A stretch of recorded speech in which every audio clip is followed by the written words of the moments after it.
Hey everybody, welcome back to Login Joins. Today I'm going to show you how to do the AI anime filter trend on TikTok. So let's get started. Open your Play Store and download this Faceplay application.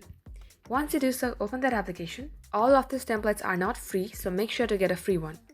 If you see free to use, tap it. Tap on camera, or you can also choose your photo from your album. Tap on choose from album.